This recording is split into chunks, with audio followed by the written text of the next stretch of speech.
Wagner group जो है, जो प्राइवेट मिलिशिया है, ये पुतिन का खुद आगे बढ़ाया हुआ ग्रुप है।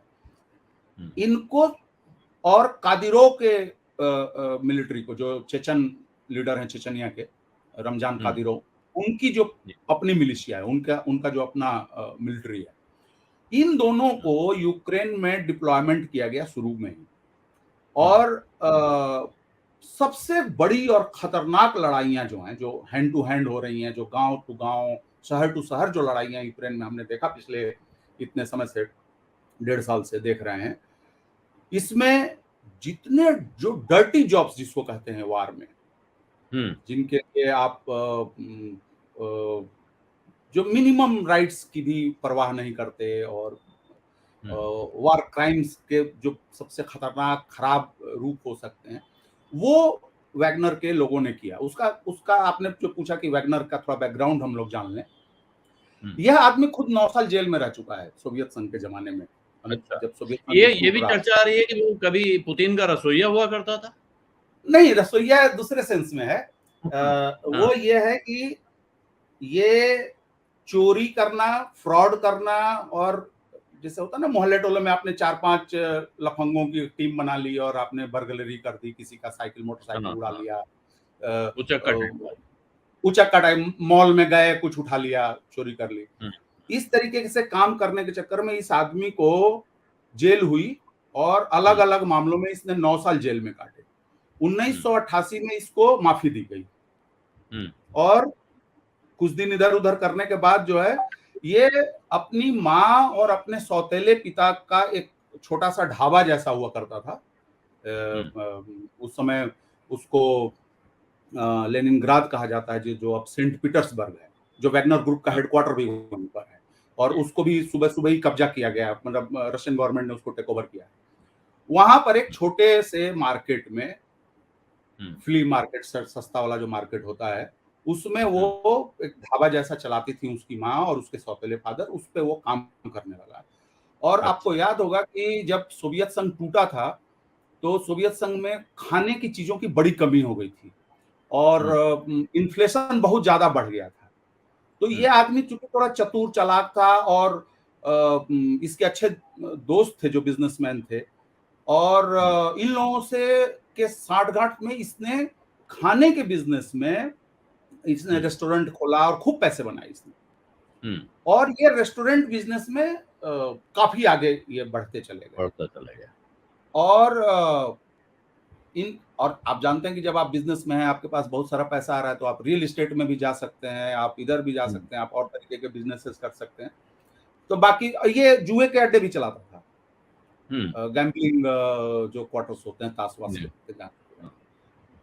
उसके बाद यह व्यक्ति 90 के दशक के आखिरी वर्षों में या 2000 वाले दशक में ये आदमी पुतिन के करीब होता है। इन लोगों ने एक रेस्टोरेंट खोला था जो नाव पे बना हुआ था, पार्टनर के साथ, फ्लोटिंग रेस्टोरेंट, फ्लोटिंग। तो उसकी काफी ख्याति थी, और कई सारे इनका रेस्टोरेंट चेन था पूरे देश भर में, मॉस्को में।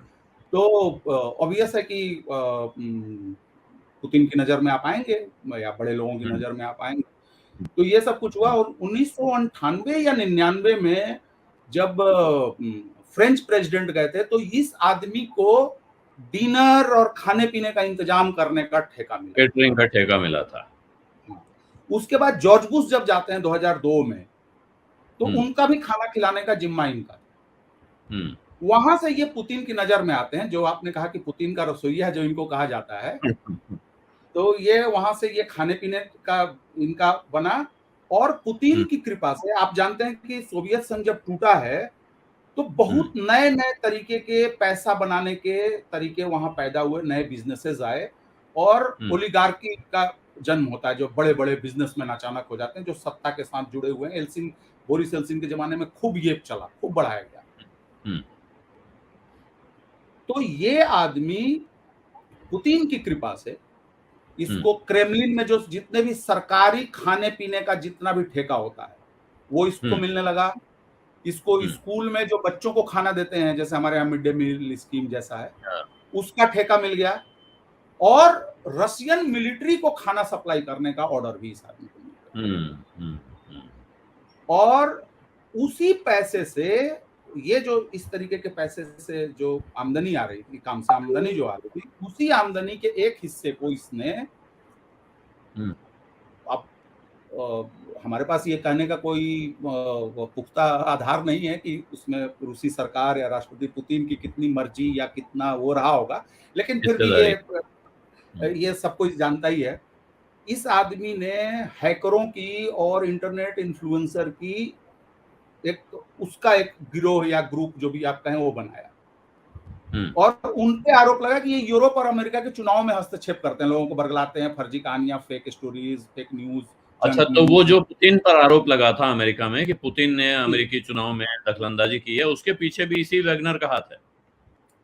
जो ग्रुप जिस पर आरोप लगे, जो एजेंसी है, न्यू इंटरनेट एजेंसी या कुछ इस टाइप से उसका नाम है, उस एजेंसी पे लगा, जिस एजेंसी के तार इससे जुड़े हुए हैं, और इनकी जो कैटरिंग की कंपनी थी, रेस्टोरेंट का जो चेन जो भी कंपनी है, उस कंपनी के पैसे उसके गतिविधियों के लिए ट्रांसफर करने के सबूत पश्चिम ने सामने रखे। उसके बाद तीसरी चीज आती है कि जब वैगनर ग्रुप बना तो बहुत दिनों तक केवल आरोप था कि इसके पीछे भी ये आदमी है, लेकिन इसने कभी उसको ऑफिशियली माना नहीं था। बाद में इसने 2014-15 के बाद इसने कभी स्वीकार किया। इस वैगनर ग्रुप की जो कथा है, ये शुरू होती है बड़े लेवल पे, जब 2014 में यूक्रेन के अंदर जब लड़ाई चलती है। जो बराक ओबामा के इंटरव्यू की चर्चा हम लोग दूसरे संदर्भ में भारत में कर रहे हैं, उसी इंटरव्यू में बराक ओबामा से क्रिस्टीन अमनपुर ने पूछा है कि आपने जब क्रीमिया रूस ने हथियाया तो आपने मिलिट्री इंटरवेंशन क्यों नहीं करा? तो बराक ओबामा कहते हैं, उसका रूस ने वेलकम भी किया कि कभी कभी ये लोग भी समझदारी की बातें कर लेते हैं, ऐसा कहते हुए बराक ओबामा ने ये कहा कि क्रीमिया में बहुत सारे लोग रूसी भाषी हैं और उनको ये लगता था कि रूस उनकी चिंता कर रहा है। तो उसी समय यूक्रेन के पूर्वी हिस्से में, जो अब रशिया ने अपने में मिला लिया है, डोनबास का जो एरिया है और डोनेट्स्क का जो, जनवरी फरवरी में यूक्रेन की निर्वाचित सरकार को जब हटाया गया तक वो एक सो कॉल्ड पॉपुलर अपराइजिंग में, जिसको कि बहुत सारे लोग तख्ता पलट मानते हैं, मैं भी उसको तख्ता पलट मानता हूँ। तो उस लड़ाई में डोनबास में वैगनर ग्रुप का बहुत बड़ा रोल रहा है। और उन्हीं एक्सपीरियंसेस का नतीजा ये था कि जब यूक्रेन में जब ये मिलिट्री एक्शन हुआ फरवरी पिछले साल, तो हमने तुरंत सुना कि वैगनर वाले हैं, वैगनर वाले हैं, वैगनर वाले लड़ रहे हैं, वैगनर ने ये कर दिया, वैगनर ने वो कर दिया। और अभी इन्होंने बहुत बड़ी लड़ाई जीती बाखमुत की। तो ये आदमी लगातार ये कहता था कि ये जो मिलिट्री कमांड है जो रशिया का, ये अक्षम है, बेईमान है, ये रिश्वत खाते हैं, इनको रूस की चिंता नहीं है, इनको रोज लोग मारे जा रहे हैं उसकी चिंता नहीं है। और ये आदमी अलग अलग इंटरव्यू में ऐसे संकेत दे चुका है कि इसके अंदर एक महत्वाकांक्षा है कि वो लोग बताते हैं कि वो उसने कभी कहा था कि वो राष्ट्रपति बनना चाहता है क्योंकि बहुत बड़ा बिजनेसमैन है ये पैसा। फिर कहा गया कि मिलिट्री चीफ बनना चाहता है। फिर ये भी बात आई कि वो डिफेंस मिनिस्टर बनने के चक्कर में था, उसने पुतिन से रिक्वेस्ट भी करा था। तो चाहे जो भी बात रही हो, इसने बीच में कहा कि मैं यूक्रेन की लड़ाई से हट जाऊंगा क्योंकि मुझे सपोर्ट नहीं मिल रहा है और मेरे लड़के मारे जा रहे हैं, रोज 100 मर रहे हैं हमारे लड़के। और ये लड़के इसके कौन हैं?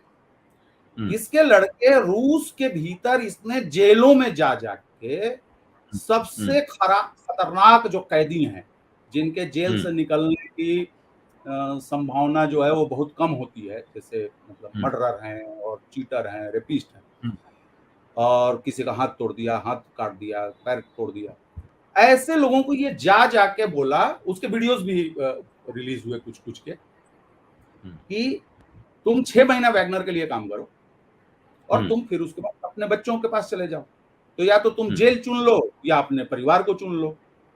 और वैगनर का अफ्रीका में जो भी रशियन इन्फ्लुएंस है, लीबिया में, CAR में, कॉन्गो में, वहां पे बहुत जगह, माली में, अभी वहां पे वहां के भी ठेके बहुत सारे वैगनर ग्रुप के पास हैं। कम से कम 10-12 अफ्रीकी देशों में वैगनर का बिजनेस है।